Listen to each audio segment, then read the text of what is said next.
para edificación de nuestras vidas. Pongámonos en pie, vamos a orar, dedicando este momento al Señor.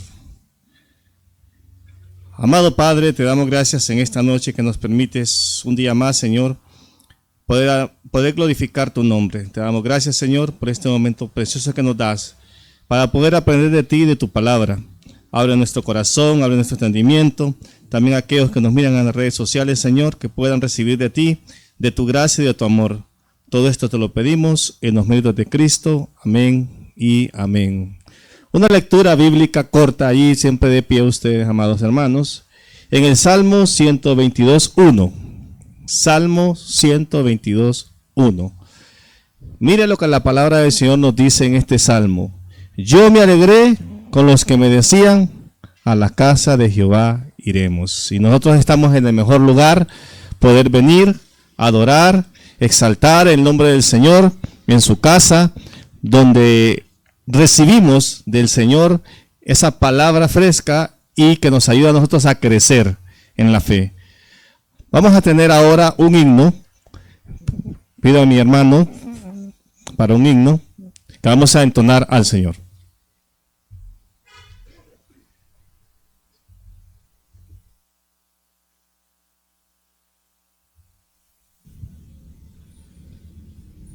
Buenas tardes, hermanos. Dios nos bendice hoy. Dice la palabra de Dios, siempre leemos un versículo de la Biblia antes de cantar este himno, que dice en Juan 13:34: un mandamiento nuevo os doy, que os améis unos a otros, como yo os he amado, que también os améis unos a otros. En esto conocerán todos que sois mis discípulos, si tuviereis amor los unos con los otros.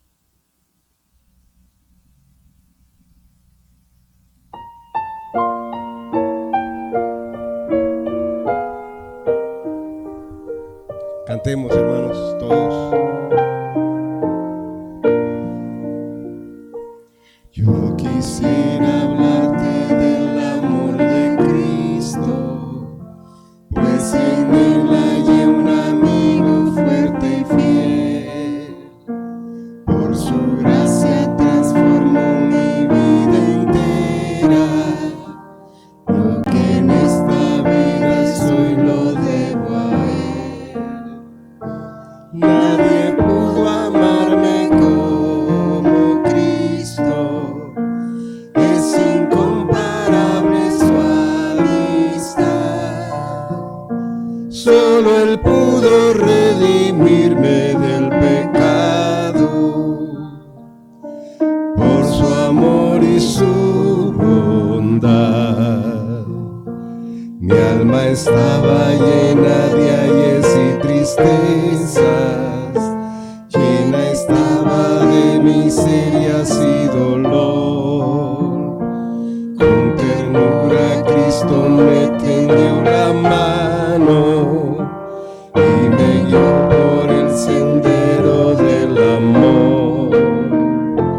Nadie pudo amarme como Cristo, es incomparable su amistad.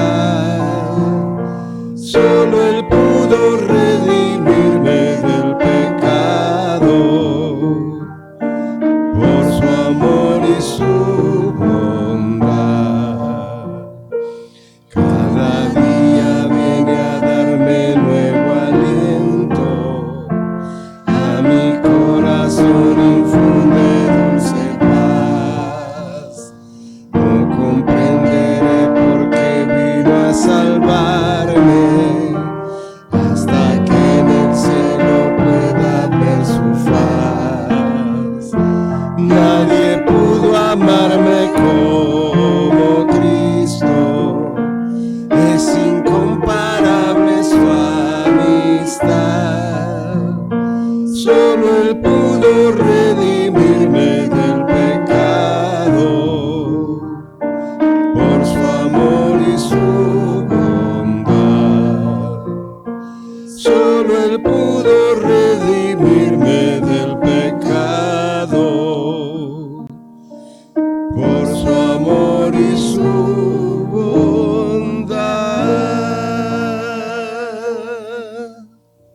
Dios les bendiga, hermanos.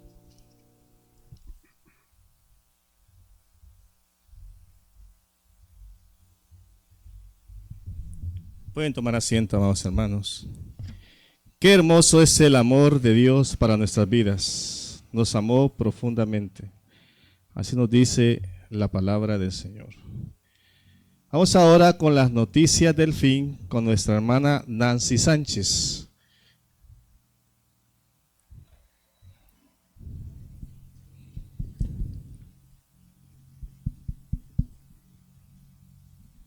Buenas noches, hermanos. El día de hoy en las noticias del fin tenemos la primera noticia. China ha activado el aerogenerador más grande del mundo. Es tan potente que está cambiando el microclima local. Este proyecto fue desarrollado por la compañía Sunny Energy, que detectó que su instalación con capacidad para generar hasta 56 millones de kilowatts de electricidad al año podía alterar el entorno y los patrones de viento de la zona.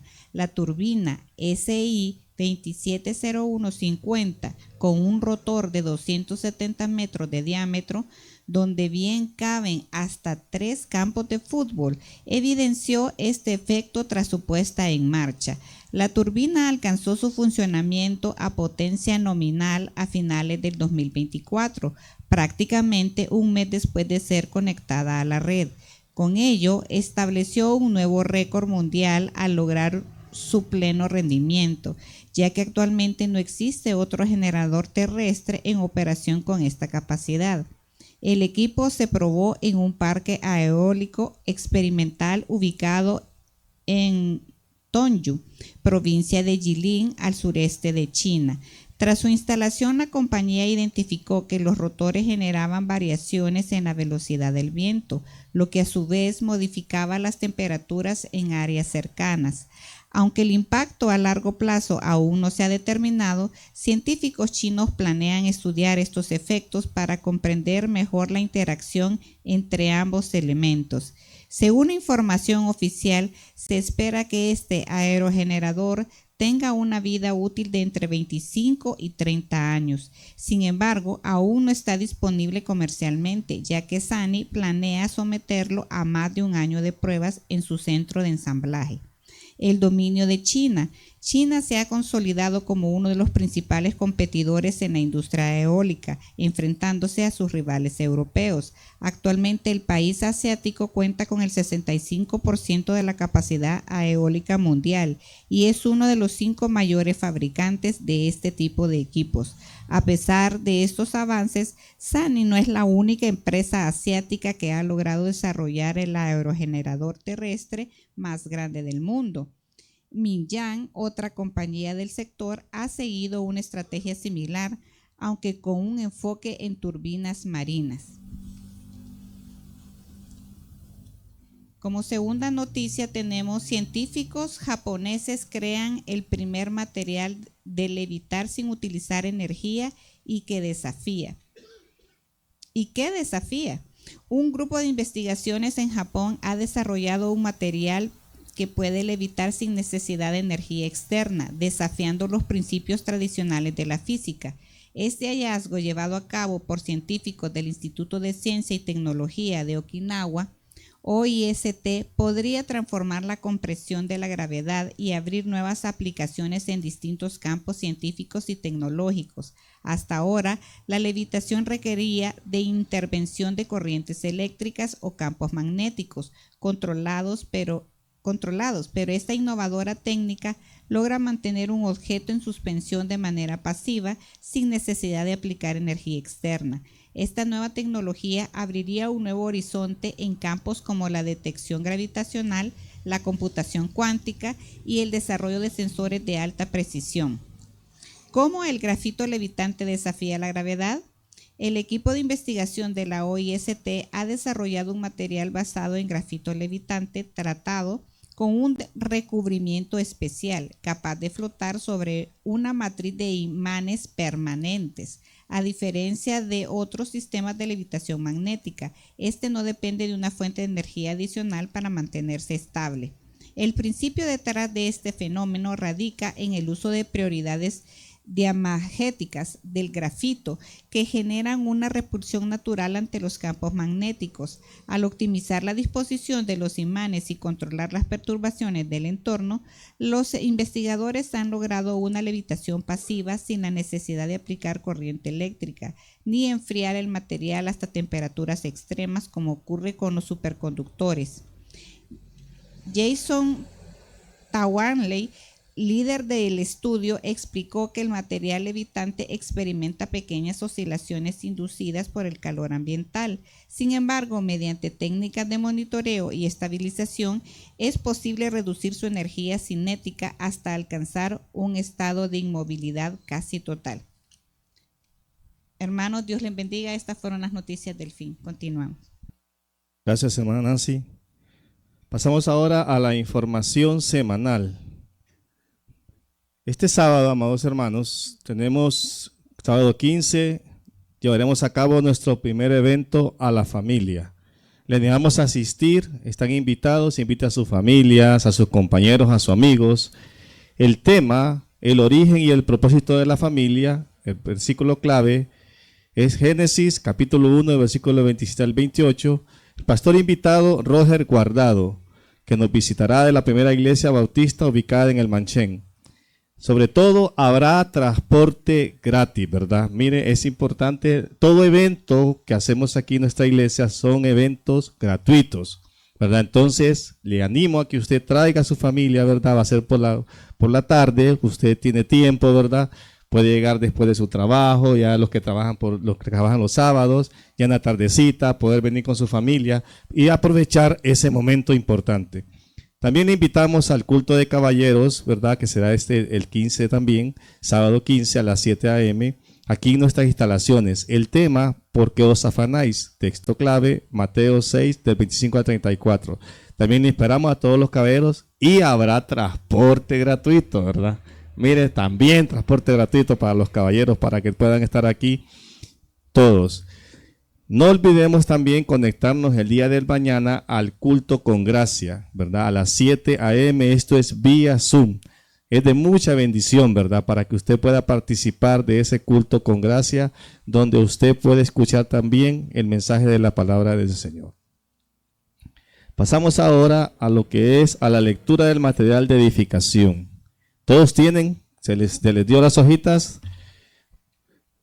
Los que no tienen pueden levantar su mano, ahí se les va a repartir una hojita del material de edificación. Sígame usted con la lectura ahí. Las tentaciones. Las escrituras nos dicen que todos afrontamos la tentación. En la primera carta a los Corintios, capítulo 10, versículo 13 dice: no os ha sobrevenido ninguna tentación que no sea humana. Tal vez esto proporciona un poco de aliento cuando muchos a menudo sentimos que el mundo está imponiéndose sobre nosotros y que otros son inmunes a estas tentaciones. Se nos dice que Cristo también fue tentado en Hebreos 4:15, porque no tenemos un sumo sacerdote que no pudo haber compadecido nuestras debilidades, sino uno que fue tentado en todo según nuestra semejanza, pero sin pecado. Hay un interrogante y una pregunta aquí. ¿De dónde entonces vienen las tentaciones? En primer lugar, no vienen de Dios, aunque Él las permite. Santiago 1:13 nos dice: Dios no puede ser tentado por el mal, ni Él tienta a nadie. En el primer capítulo de Job, vemos que Dios permitió a Satanás tentar a Job, pero con restricciones. Satanás anda en la tierra como león buscando a gente para devorar. Primera de Pedro 5:8. En el versículo 9 nos dice resistirlo, sabiendo que otros cristianos también están experimentando sus ataques. Por estos pasajes podemos ver entonces la tentación que viene de parte de Satanás. Santiago 1:14 nos dice también: llevaos y seducidos, dice, por vuestras concupiscencias. Somos tentados por eso también. O sea, permitimos entonces que nuestros pensamientos, ¿verdad?, y decisiones basados por ese deseo que nos lleva a la tentación. ¿Cómo resistir las tentaciones? En primer lugar, debemos volver al ejemplo de Jesús cuando fue tentado en el desierto por Satanás. Mateo 4, del 1 al 11. Cada una de las tentaciones de Satanás fue recibida por la misma respuesta: escrito está. Seguida por las Escrituras. Si el Hijo de Dios usaba la palabra para efectivamente poner fin a la tentación, lo cual sabemos que funciona. ¿Por qué después de 3 fallidos esfuerzos el diablo entonces lo dejó? ¿Cuánto más necesitamos nosotros usar la palabra de Dios para resistir nuestras propias tentaciones? Todos nuestros esfuerzos para resistir serán débiles e ineficaces a menos que sean impulsados por el Espíritu Santo a través de la constante lectura y estudio y meditación de la palabra de Dios. De esta manera seremos transformados, como nos dice Romanos 12:2, por medio de la renovación de nuestro entendimiento. No hay otra arma contra la tentación excepto la espada del Espíritu, que es la palabra de Dios. Así nos dice Efesios 6:17. Colosenses 3:2 dice, poner la mirada en las cosas de arriba, no en las de la tierra. Si nuestras mentes están llenas en los últimos programas de televisión, música, redes sociales y toda la cultura que tenemos a nuestro alrededor que nos ofrece, seremos bombardeados con mensajes e imágenes que nos conducen a pecar. Pero si nuestra mente está llena de la majestad, de la santidad, el amor y la compasión de Cristo, nuestros intereses en la lujuria de este mundo disminuirán y desaparecerán. Qué importante es saber entonces que tenemos que estar pegados al Señor, a su palabra, en la oración constante, ¿verdad? Orando sin cesar, así como dice la palabra del Señor. Vamos al momento ahora de las ofrendas. Vamos a orar para dedicar las ofrendas al Señor. Gracias te damos, Señor, por este momento que nos das también de poder ofrendar, poder dar, Señor, lo que te corresponde a ti. Te damos gracias por tu palabra porque sabemos que vamos a recibir de ti, Señor. Queremos tener nuestros oídos, nuestras mentes listas para poder saber, Señor, y discernir aquellas cosas que son buenas para nosotros y que vamos a crecer por medio de la fe en tu Hijo amado Jesucristo. Todo esto te lo pedimos. Amén y amén.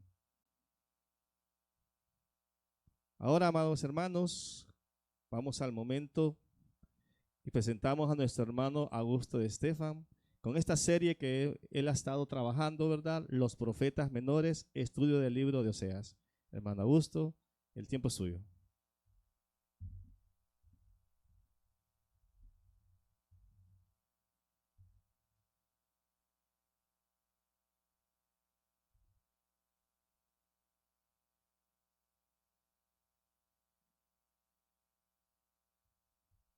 Buenas noches, hermanos. Qué bueno es estar acá con ustedes para compartir el estudio de la palabra del Señor.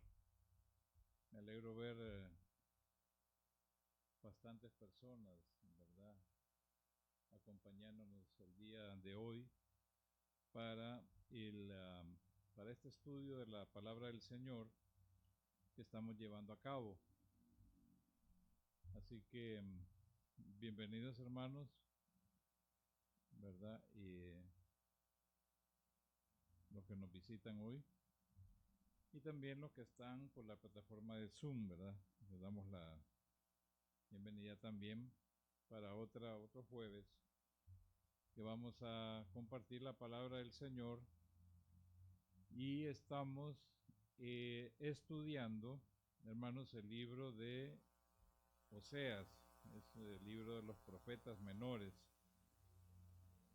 y hemos ido pues casi 2 años, ¿verdad? Llevamos a cabo, no, más de 2 años, y hemos avanzado pues bastante, ¿verdad? La productividad pues ha sido aceptable, ¿verdad?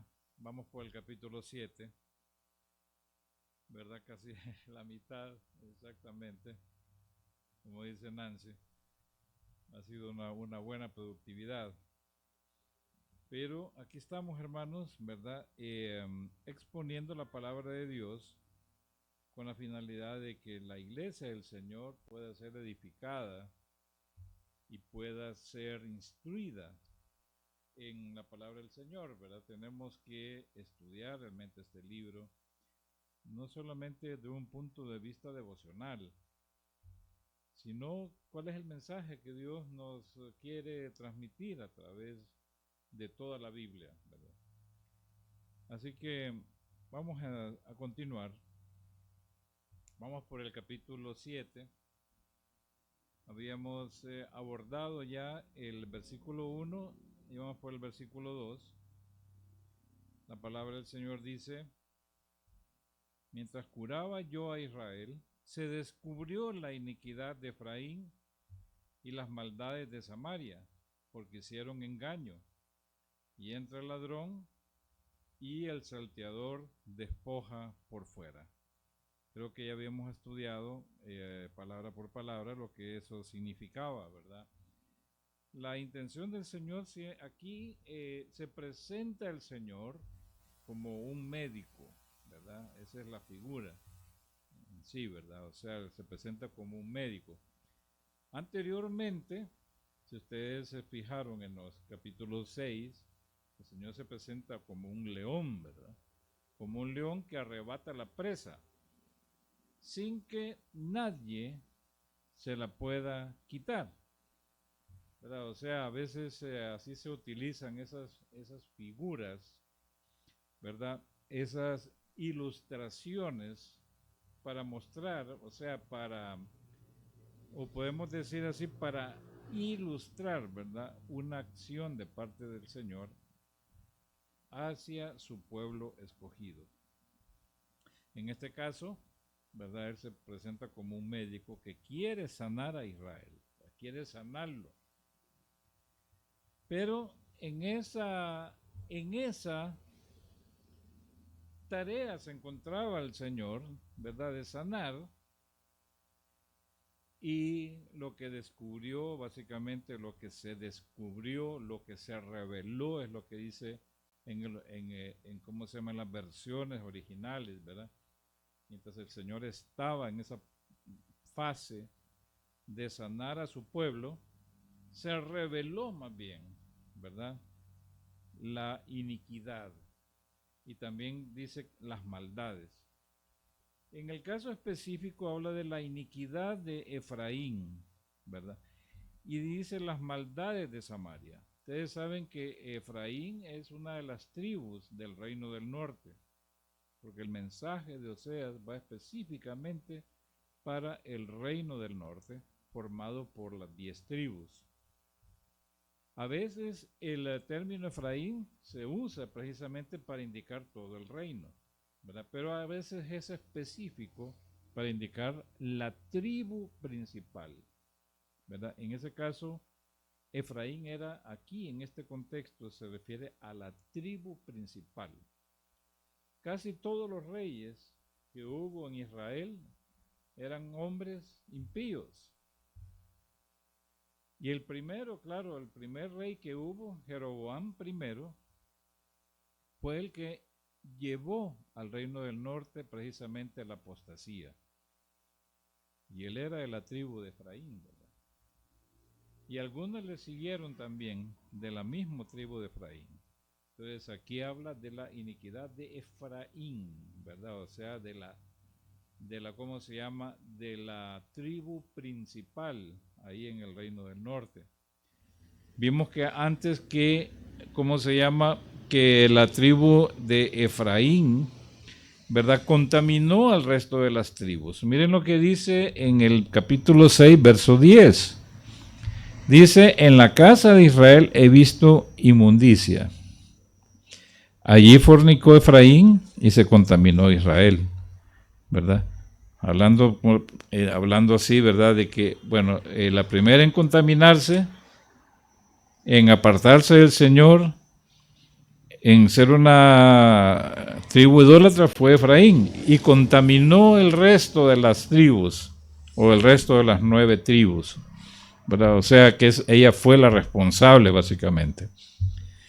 Como el Señor decía, un poco de levadura, dice, leuda toda la masa, ¿verdad? Un poco de levadura contamina toda la masa. Esa es la idea, porque siempre ustedes pueden ver de que el término levadura siempre significa algo malo, una falsa doctrina o contaminación, ¿verdad?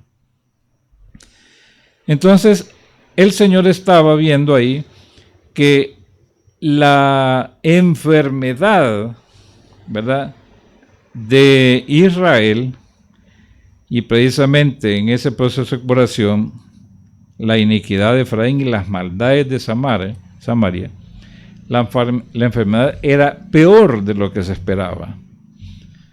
porque estaba en esa curación. ¿Ves? Como ir cuando uno va donde un médico, tal vez por un dolor, pero en eso se descubre que, ¿verdad? Que hay un mal mayor, ¿verdad? Que hay un mal mayor. Entonces así es lo que pasaba mientras estaba el Señor ahí. Dice que se descubrió la iniquidad de Efraín y las maldades de Samaria. Samaria en este caso, hermanos, es la capital del reino del norte, ¿verdad? Es la capital del reino del norte.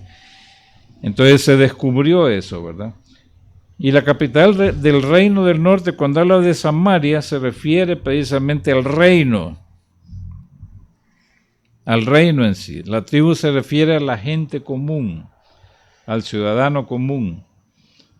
Pero cuando habla de Samaria, se refiere al reino y a los reyes, a los príncipes y a sus servidores, ¿verdad? Porque ahí había maldad bastante. Entonces se descubrió esas maldades, ¿verdad? Dice porque hicieron engaño, manifestaron una falsa piedad, ellos, ¿verdad?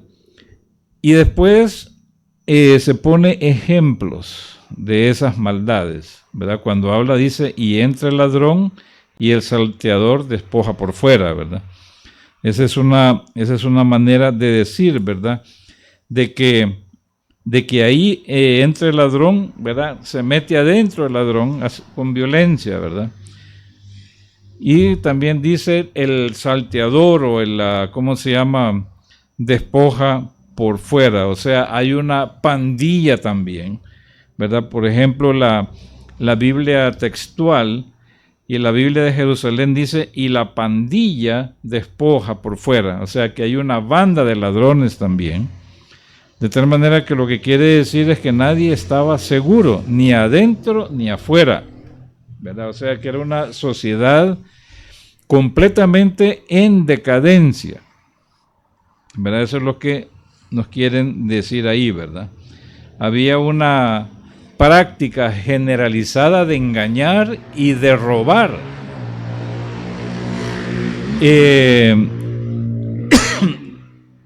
Al no cumplir lo que dice la ley, ¿verdad? La ley decía, el decálogo, no hurtarás, ¿verdad?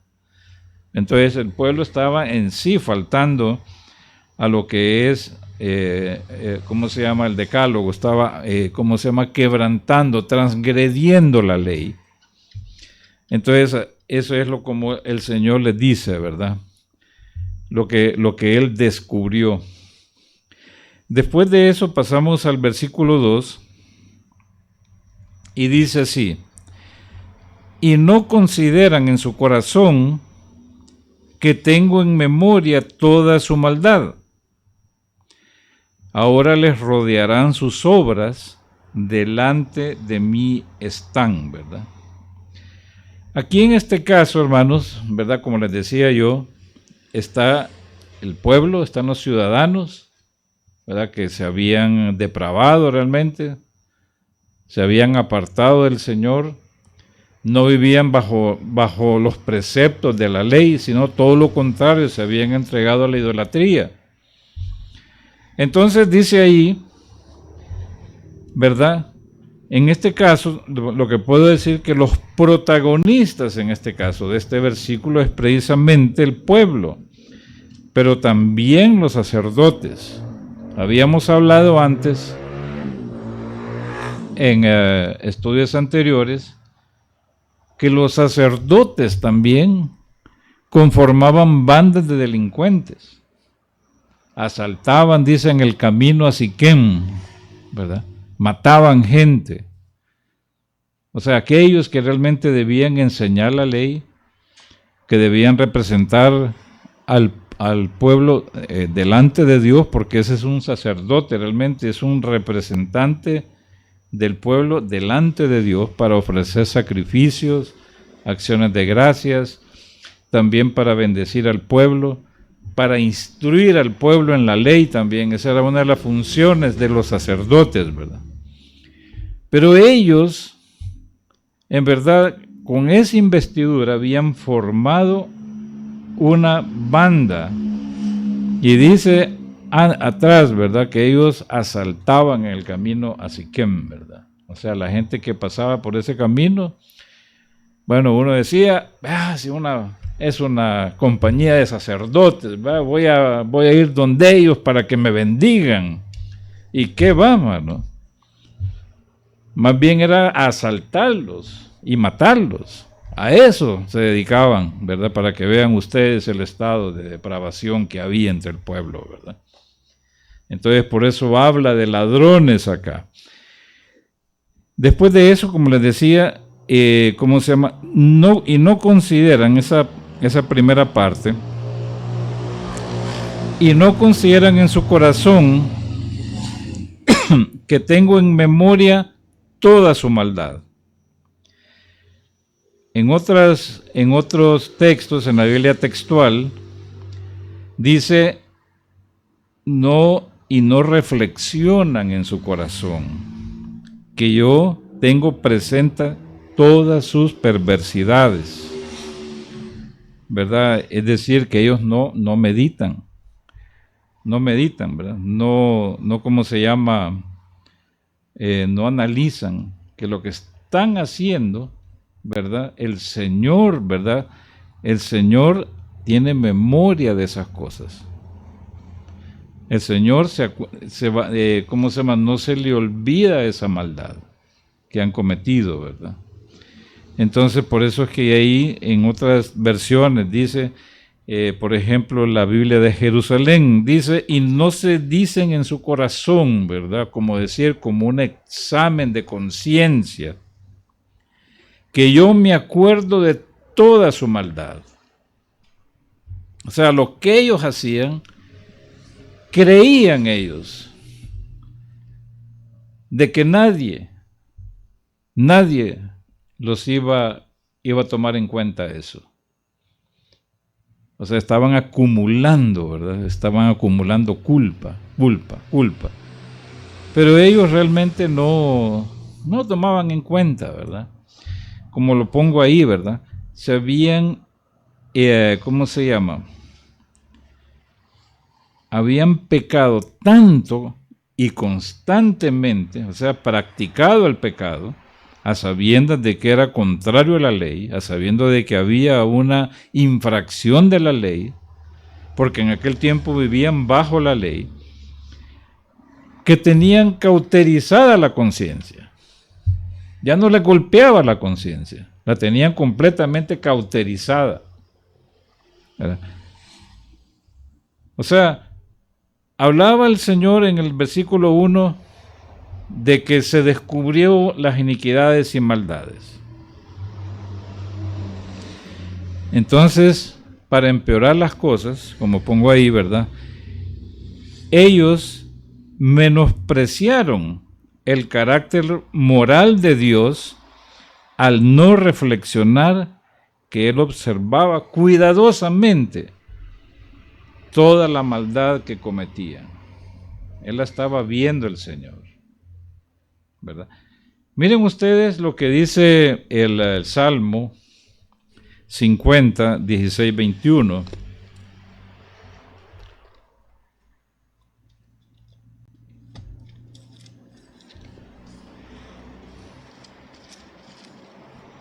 En el Salmo 50, 16, 21, ahí hay un resumen, ¿verdad?, del carácter moral del Señor. Miren, el Señor se dirige al malo. Pero al malo dijo Dios, ¿qué tienes tú que hablar de mis leyes? Y que tomar mi pacto en tu boca, ¿verdad? O sea, está hablándole al malo. Esto es precisamente, ¿verdad? Obviamente cuando dice que tienes tú que ver con mis leyes y que tomar mi pacto en tu boca, obviamente se está refiriendo a personas que vivían bajo la ley, que vivían bajo el pacto mosaico, que hablaban de Dios, incluso guardaban el sábado, ofrecían sacrificios, holocaustos, libaciones de todo tipo, pero en su corazón eran completamente, había maldad ahí. Casi era, hermanos, como una religión eso, ¿verdad? como algo religioso. Tanto así, ¿verdad? Si ustedes pueden leer Isaías, que el Señor llegó un momento en que dijo, ya no ofrezcan más. Ya estoy hastiado de holocaustos, sacrificios, ofrendas, sus sábados, sus fiestas, ya no las hagan más. Dejen de hacerlas, ¿verdad? Porque claro, eran bastante religiosos, ¿verdad? Eran personas muy religiosas, con apariencia de piedad, ¿verdad? Pero eran malvados en su corazón, ¿verdad? Entonces Dios no acepta eso, jamás, ¿verdad? Jamás. Así lo decía en Oseas también. El Señor lo que decía, miren, misericordia quiero, más que holocaustos, más que sacrificios de animales, ¿verdad? O sea, lo que quiere el Señor es fidelidad. Eso es lo que quiere. Entonces, claro, ellos eran muy religiosos, ¿verdad? Se presentaban al templo a ofrecer sacrificios de animales, ¿verdad? Ofrendas de acciones de gracias, ofrendas de olor grato y todo lo que se pueden imaginar, ¿verdad? Pero su corazón era malísimo y eso Dios no lo aceptaba. Es así como cuando ¿se acuerdan ustedes en el huerto del Edén? O sea, después de que el hombre cayó, Caín y Abel presentaron ofrendas. ¿Qué miró Dios? Miró Dios a Abel y a su ofrenda. Por eso es que fue aceptada, ¿verdad? Porque Dios primero mira al hombre, no mira la ofrenda, es el hombre. Dice, y no miró con agrado a Caín y a su ofrenda. Miró con agrado a Abel y después miró a su ofrenda, ¿verdad? O sea, primero fue Abel, la persona, pero Caín, ¿verdad? Primero, y por eso es que Dios, ¿verdad?, no aceptó la ofrenda de Caín. Y claro, cuando ya se revela en el Nuevo Testamento, dice, Caín era del maligno, ¿verdad? Caín era del maligno.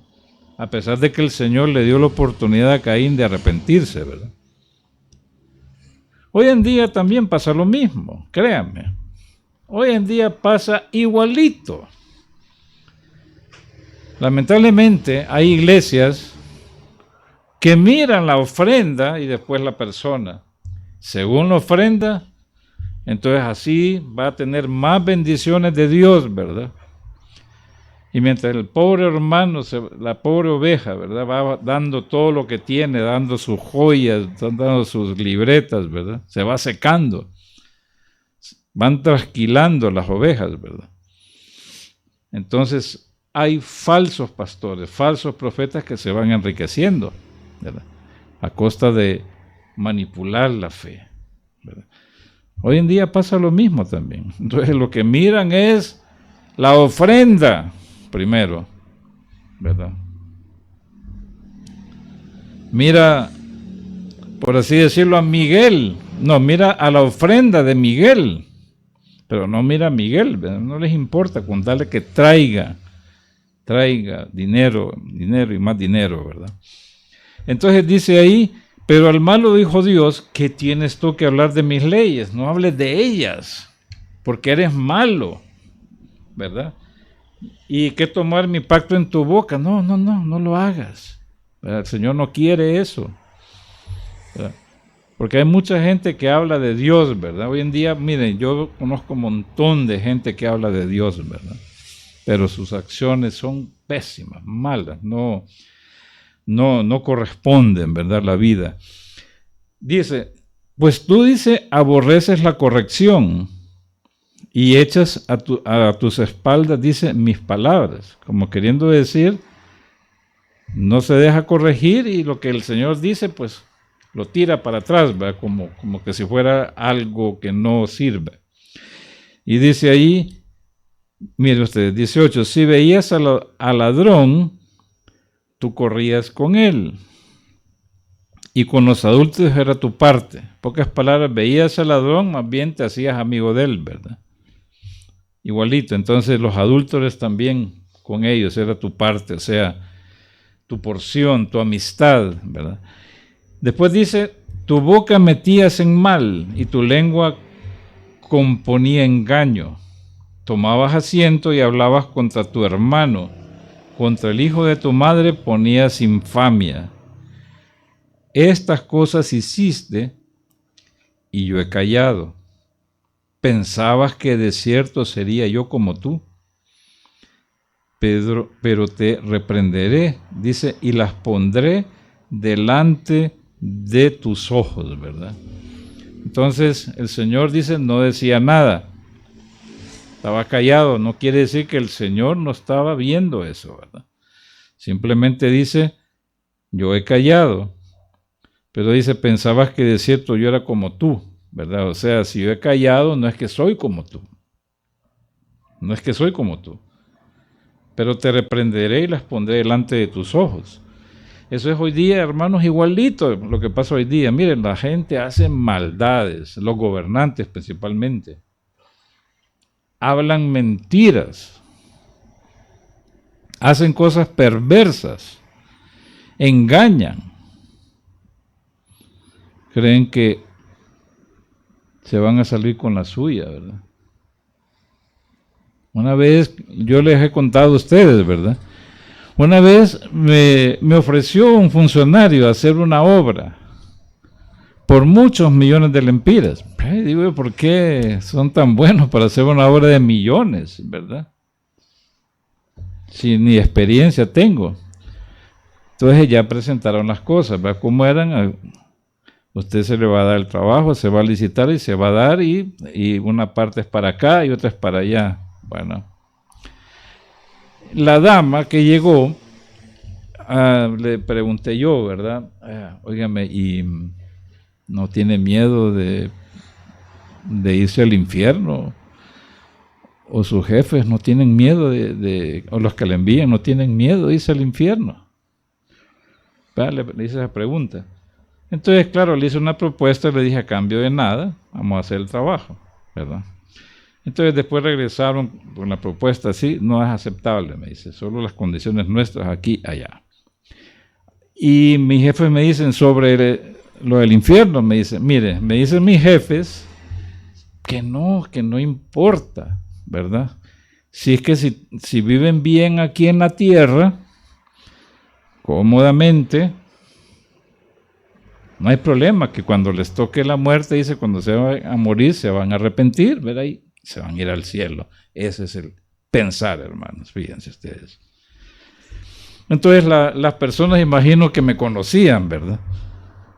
Me conocían. Ya, porque yo siempre hablé del Evangelio cuando estaba en la universidad con el pastor Julio, en el trabajo también y en todos. Pero esa es la idea, ese es el concepto de algunos funcionarios malvados, ¿verdad? Mientras vivan bien, ¿verdad? Y todo tranquilo, y allá pues, se van a arrepentir cuando sean el ocaso de su vida. Lamentablemente, como dice la palabra, ¿verdad? Nunca se sabe cuándo se va a morir uno, ¿verdad? Si se va a morir repentinamente. No hay tiempo para arrepentirse. Pero así son ellos delante de Dios, ¿verdad? Y otros dicen, bueno, se hacen cosas tan malas en este mundo. Hay matrimonio, hay ideología de género, hay la cultura woke, hay matrimonios del mismo sexo y no pasa nada. Dios no actúa. Ay, ¿Dios dónde está? Se pregunta. No saben, ¿verdad? No saben que el Señor es lento para la ira y grande en misericordia y verdad, y lo que está dando precisamente es la oportunidad que se arrepientan, que procedan al arrepentimiento. Así como lo dice Pedro. Algunos dicen, ¿dónde está la promesa de su advenimiento? No está, no la vemos, han pasado ya muchos miles de años, no vemos nada. Pero no saben, dice que para el Señor un día es como 1000 años, ¿verdad? Un día es como 1000 años, o sea, ya han pasado, hermanos, desde la creación de la tierra, como 7000 años, ¿verdad? Y si para el Señor un día es como 1000 años, han pasado para el Señor apenas una semana. 7 días es lo que han pasado, ¿verdad? Había un profeta ahí, ¿verdad? Uno de esos profetas. Bueno, este ya había ascendido, ¿verdad? Porque ustedes saben que ahí en los neopentecostales son profetas, apóstoles, después patriarca, pero creo que este había ascendido ya, creo que ya era como serafín, ¿verdad? Porque así se autonombran, se dan títulos, creo que ya era como serafín, ¿verdad? Y entonces estaba con un argumento similar. Miren, hermanos, para estimular a los hermanos a la ofrenda, ¿verdad? Miren, hermanos, si para el Señor un día es como 1000 años, ¿verdad? Por extensión, ¿verdad? $1 ha de ser como 1.000.000 de lempiras. No, $1 ha de ser 1.000.000.000 de dólares para el Señor, ¿verdad? Entonces, hermanos, lo que deben hacer ustedes es, Señor, dame un centavito, ¿verdad? Dame un centavito, ¿verdad? Y le van a venir como 1.000.000 de dólares, ¿verdad? No le pidan $1, dice. Recuerden esto, para el Señor un día, 1000 años. Entonces $1 son 1.000.000.000, ¿verdad? Si usted da $1 le van a venir 1.000.000.000, pero no, dice, pídanle solo un centavito. Y van a ver ustedes, imagínense qué argumento, ¿verdad? Más antibíblico, ¿eh? Y así pasa hoy en día. Igualito exactamente.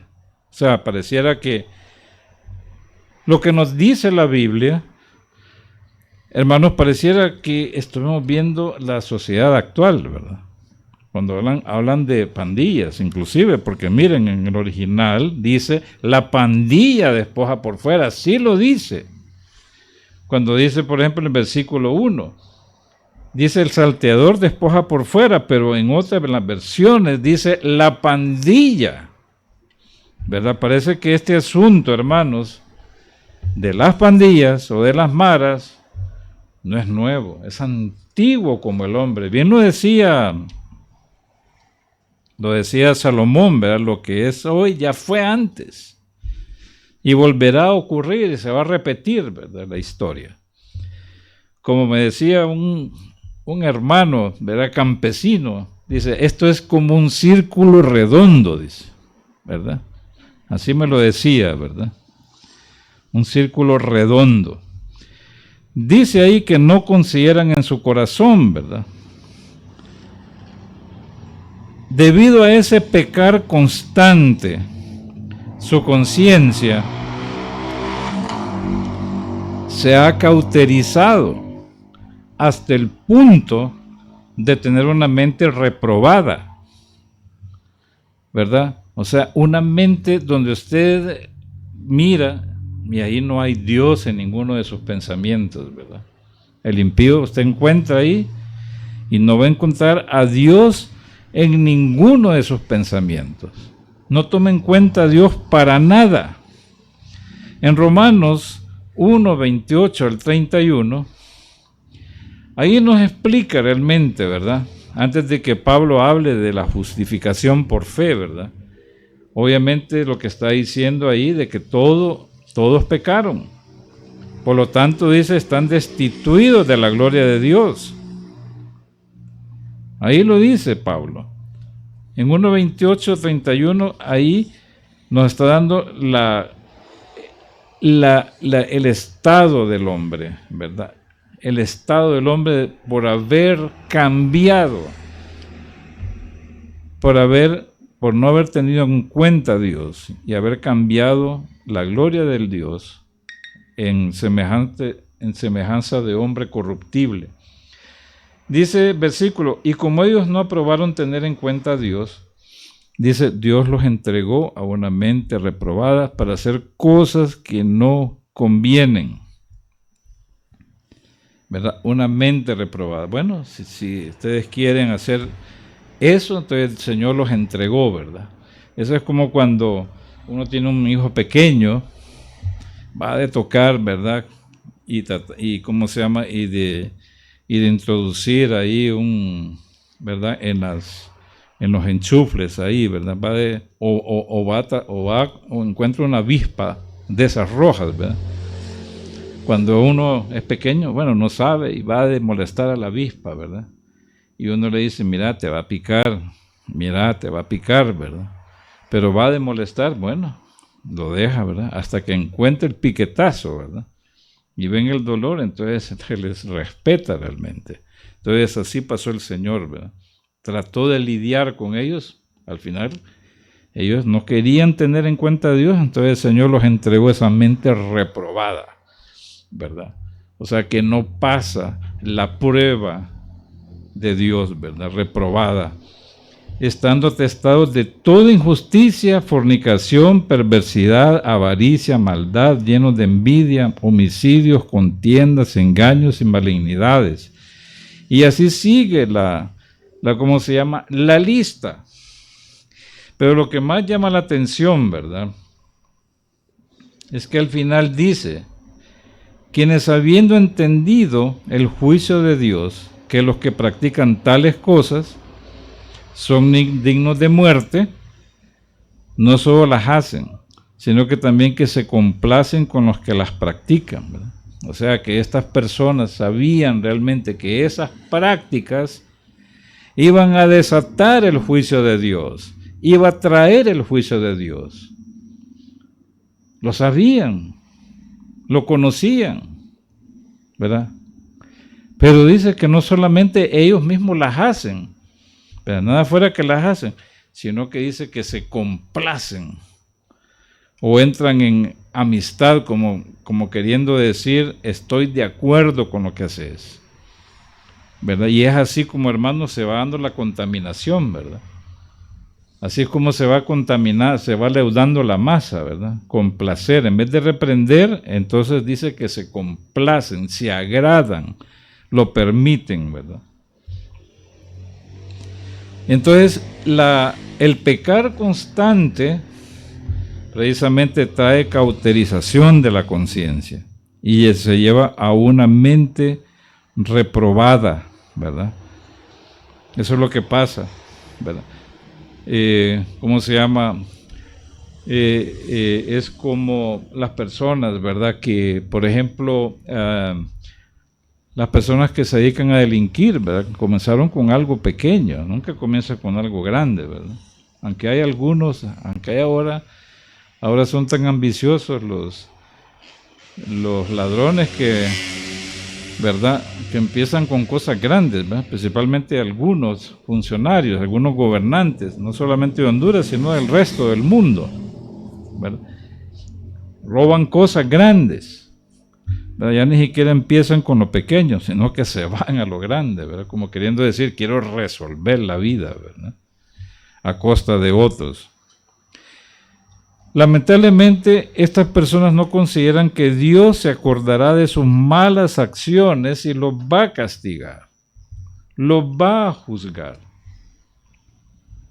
En el día del juicio, cuando todos comparezcan ante el gran trono blanco, le dice, los libros van a ser abiertos y todos los muertos van a ser juzgados por las cosas escritas en esos libros. Eso significa de que Dios tiene memoria. Como estas personas no se arrepintieron, ¿verdad? Pero van a ser juzgadas y se les va a decir por qué van a ser lanzadas al lago de fuego. Entonces, por eso dice, los libros van a ser abiertos. Eso es como que el Señor lleva apuntado, ¿verdad? Apuntado todo. Claro, cuando venimos a Cristo, hermanos, todo eso queda borrado completamente, ¿verdad? Queda borrado. Quedamos limpios, perdonadas nuestras culpas. Es lo que dice el nuevo pacto, ¿verdad? Dice el Señor, nunca más me acordaré de sus pecados. sea, queda borrado completamente. Borrado todo eso. Por eso es que se habla de una nueva criatura, en la cual todos sus pecados son borrados completamente. Y lo bueno es que Dios dice, no se acuerda. Aunque siempre hay personas, ¿verdad?, que le van a señalar las faltas a uno. No, si vos fuiste acá, vos fuiste un borracho, me acuerdo, ¿verdad? Cuando contabas las aceras, ¿verdad? Medías las aceras, ¿verdad? O olías a cobre, como dicen algunos, ¿verdad? Bueno, yo nunca, hermanos, probé bebidas alcohólicas, ¿verdad? Un vino que otro, pues, pero nunca en mi vida. Pero algunos que vinieron a Cristo, ¿verdad? Entonces dicen, medían las aceras, decían, ¿verdad? Olían a cobre, dicen algunos, ¿verdad? Pero Cristo los cambió, ¿verdad? Son nuevas criaturas. Nuevas criaturas. Yo conocí una persona ahí en el barrio donde vivía, ¿verdad? Ya en la 7ª Avenida, que era temible el muchacho, ¿verdad? Siempre andaba callado, serio. Se llevaba en los peores barrios, en los peores billares ahí, ¿verdad? Pero vino a Cristo, ¿verdad? Y es un gran hombre de Dios ahora, ¿verdad? Casi 50 años después. Pero era temible, ¿verdad? Era un joven matón, ¿verdad? Pero se convirtió a Cristo, ¿verdad? Completamente cambiado, que ya uno ni lo conoce, ¿verdad? Entonces, dice ahí que, ¿cómo se llama? Ese pecar constante de Dios, no consideran que Dios se va a acordar de sus malas acciones y los va a castigar. Después la parte dice, ahora les rodearán sus obras. En otras versiones dice, ahora les envuelven sus obras. Ahora, en otra versión, ¿verdad? La versión moderna, 1929, dice, ahora sus obras detestables los tienen cercados. La Biblia textual dice, sus propias acciones los han copado. Ahora los tienen cercados sus propias acciones. Es como decir, hermanos, están rodeados como que tuvieran un muro alrededor, ¿verdad? Eso ha pasado con todas sus obras, ¿verdad? Como un muro, han formado ellos su propio muro que no les permite avanzar. O sea, son tantas sus maldades, ¿verdad?, que las rodean, ¿verdad? Las obras pecaminosas, ¿verdad? Lo que hace, por supuesto, difícil, más difícil que se arrepientan, ¿verdad? Que se arrepientan. Es terrible esto, ¿verdad? O sea, está rodeado de las malas obras, ¿verdad? Está terrible, ¿verdad? O sea, no se puede salir de ellas, ¿verdad? Las rodean, ¿verdad? Como una especie también de testigos, ¿verdad? Que los acusan ahí. Entonces dice que el Señor ahora, dice, les rodearán sus obras, como han hecho tanto, ¿verdad? ¿Y quién las hace? Aquí no está hablando de naciones impías como los asirios, ¿verdad? O los egipcios. Había muchas naciones impías en aquel entonces, ¿verdad? Estaban, por ejemplo, los filisteos y todos esos, ¿verdad? Que eran idólatras. No, se lo está dando al pueblo de Dios, al pueblo escogido del Señor, ¿verdad? A ellos les habla y a ellos les dicen que sus malas obras los van a rodear. A ese pueblo que Dios sacó de Egipto e hizo un pacto con ellos ahí en el Sinaí, ¿verdad? A ese pueblo en el cual Dios se reveló como no se ha revelado a ninguna otra nación. Pues a ellos se dirige, ¿verdad? A ellos precisamente, este pueblo que había caído bajo, que se había depravado. Y obviamente conocemos la historia, dónde empezó todo, ¿verdad? ¿Dónde empezó todo? ¿Dónde fue el origen de esa depravación, ¿verdad? Ya hemos estudiado antes, ¿verdad? En la división del reino. Y Salomón, el hombre más sabio que se ha levantado en la historia, y no se va a levantar otro igual, ¿verdad? Ahí comenzó todo, un hombre que se desvió su corazón, que se apartó del Señor, ¿verdad?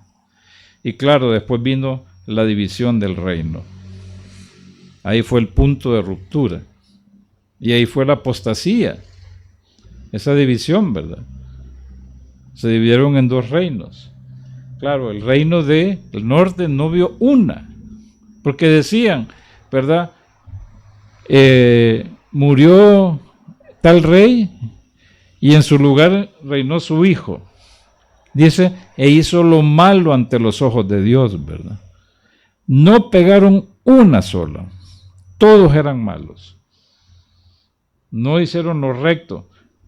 En el reino del sur sí había, ¿verdad? Porque decían, se levantó tal e hizo lo recto delante de Dios, ¿verdad? Hizo lo recto. Claro, hubo algunos que sí hicieron lo malo, ¿verdad? Y obviamente que lamentablemente el reino de Judá o el reino del sur llegó a ser las perversidades más grandes, porque ahí estaba el templo. Las perversidades más grandes las llegó a ser el reino del sur. Tanto así que Dios le dice, no le dice Jerusalén, no le dice Judá, le dice, ¿cómo le dice? ¿Saben ustedes? Sodoma. Así les dice, ¿verdad? Sodoma. Eran tan perversos, ¿verdad? Hacían tantas cosas, ¿verdad? Hasta tal punto que dice ahí que hacían pasar a sus hijos por el fuego. ¿Sabe qué significa, verdad? O sea, ofrecer holocausto de personas, ¿verdad? Dice, ahí los ofrecían, ¿verdad? En una piedra. A sus hijos ofrecían, así como hicieron los aztecas, ¿verdad? Los mayas también. O sea, las famosas piedras rituales. Esas, hermanos, las piedras rituales que conocemos, ¿verdad? De los indígenas, ¿verdad? Precisamente la Biblia habla de ellos también, de las piedras rituales, ¿verdad? Donde ofrecían sacrificios humanos.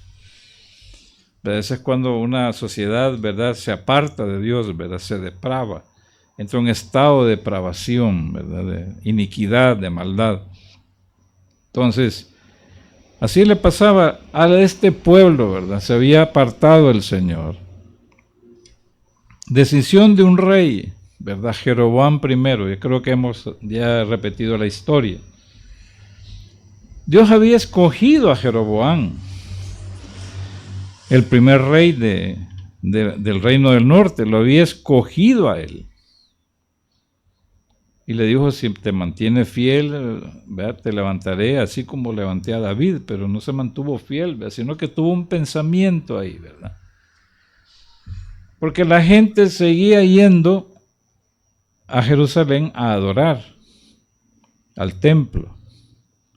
Y eso no le gustaba, porque dice, el corazón de la gente aquí se va a volver de nuevo al, ¿cómo se llama?, al hijo de David. Y a mí, dice, ¿qué va a pasar conmigo? Me van a matar. Ese es el pensamiento.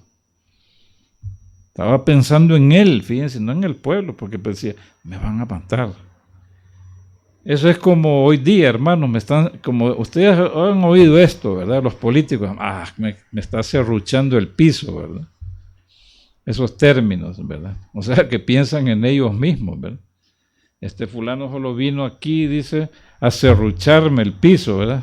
Esto, como pueden ver ustedes, es algo, no es nuevo, es antiguo.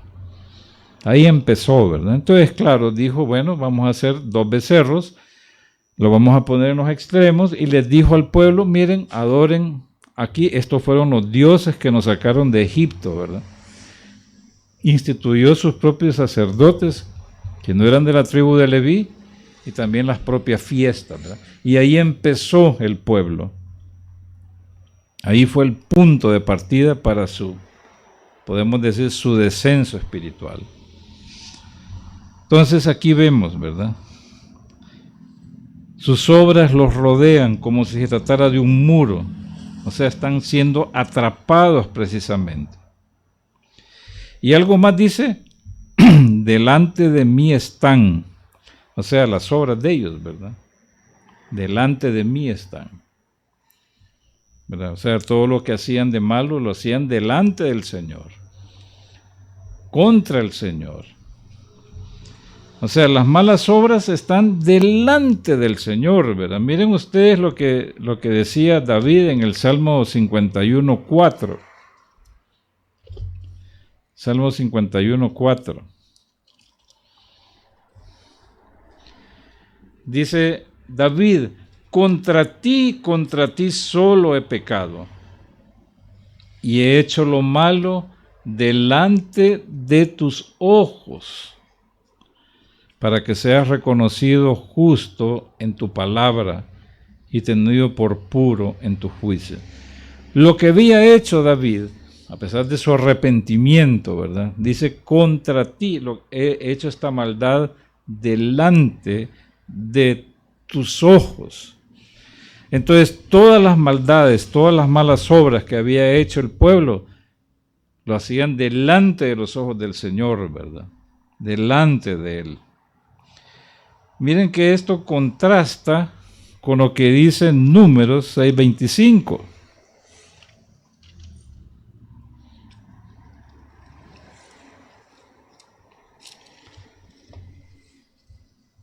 ¿Qué contraste, verdad? Lo que dice en Números 6:25.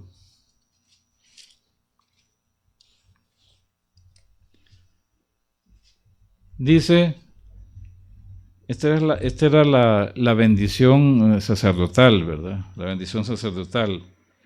Desde el 22 dice, Jehová habló a Moisés diciendo, hábla a Aarón y a sus hijos y diles, así bendeciréis a los hijos de Israel diciéndoles, Jehová te bendiga y te guarde, Jehová haga resplandecer su rostro sobre ti y tenga de ti misericordia, Jehová alce sobre ti su rostro y ponga en ti paz. Y pondrán mi nombre sobre los hijos de Israel y yo los bendeciré. O sea, qué contraste, ¿verdad? No estaba el Señor, ¿verdad? No estaba el Señor Dios resplandeciendo delante de resplandeciendo el Señor sobre el rostro de los hijos de Israel. Lo que estaba ahí eran las maldades de ellos, ¿verdad? Eran las maldades de ellos, precisamente sus malas obras. En conclusión, hermanos, aquí es que el engaño más grande es creer que los malos se saldrán con la suya, porque Dios no ve. Eso es lo que dicen, es que Dios no ve. Eso es falso. Miren lo que nos dice Job.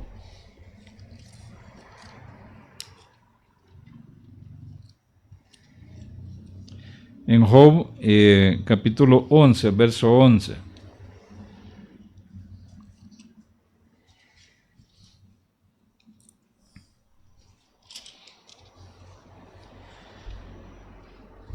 Dice, porque Él conoce a los hombres vanos, ve a sí mismo la iniquidad y no hará caso. ¿Verdad? Y no hará caso, como queriendo decir que el Señor, bueno, ve la iniquidad y no hace nada, pero sí hace algo, ¿verdad? Claro que hace caso el Señor, claro que sí. Y en 34:21, miren lo que nos dice.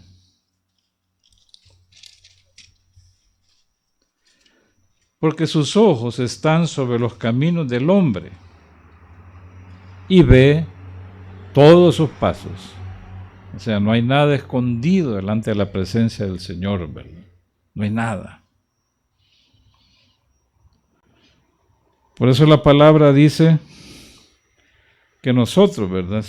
Debemos ser ofrenda delante del Señor, ¿verdad? Ofrenda agradable ante sus ojos. Debemos presentar nuestros miembros como instrumentos de justicia. Todo lo que hacemos, hermanos, como dice Pablo, debemos hacerlo para la gloria del Señor, porque Él nos mira. Tengamos presente eso, todo lo bueno y lo malo que hacemos, el Señor lo mira. Con la diferencia de que tenemos el Espíritu, y el Espíritu nos redarguye cuando hacemos algo malo, ¿verdad? Y por eso está la confesión, ¿verdad? Por eso está la confesión. Para el impío, que está acostumbrado a pecar, ¿verdad? Llega un punto en que se le cauteriza la conciencia completamente. Pero nosotros no vivimos bajo el régimen nuevo del Espíritu, ¿verdad? Y es el que nos redarguye a nosotros. Y a veces cuando el Señor quiere y seguimos practicando el pecado, el Señor nos puede disciplinar. ¿Verdad? Eso es lo que trae, disciplina. Para nosotros eso es, ¿verdad?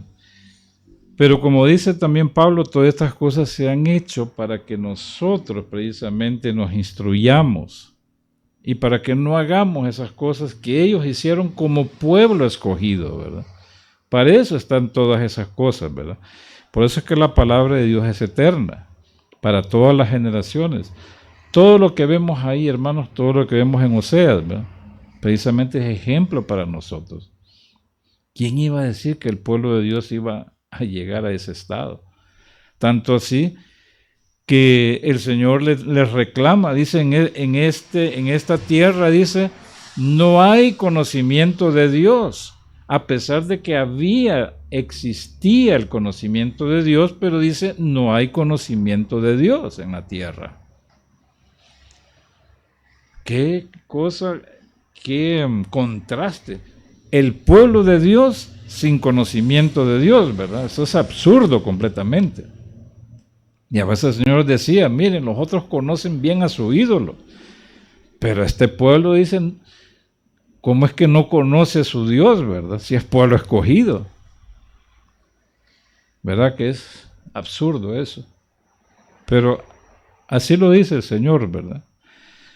Por eso sus palabras, dice, son como espada de dos filos, ¿verdad? Que penetra hasta dividir el alma y discierne los pensamientos de los corazones. Bueno, hermanos, ahí nos quedamos. Nos vemos el próximo jueves. Que Dios les bendiga.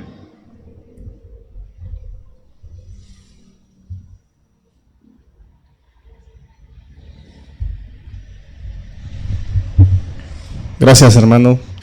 Agradecemos al Señor, ¿verdad?, por este momento precioso que hemos tenido de meditación de su palabra. Vamos a despedirnos orando, dándole gracias al Señor. Amado Dios, te damos gracias por tu palabra, Señor. Gracias te damos porque sabemos que estamos creciendo en la fe. Que esta serie, Señor, nos ayude a poder día a día reconocer que tú eres el único y verdadero Dios, a quien debemos adorar y exaltar siempre. Despedimos a nuestros hermanos, Señor. Sabemos de que tú vas con nosotros, que tu gracia y tu paz nos acompañe hoy y siempre. En nombre de Cristo te lo pedimos. Amén y amén. Muchas gracias, hermanos. Buenas noches. Que el Señor les bendiga, igual que aquellos que nos miran en las redes sociales.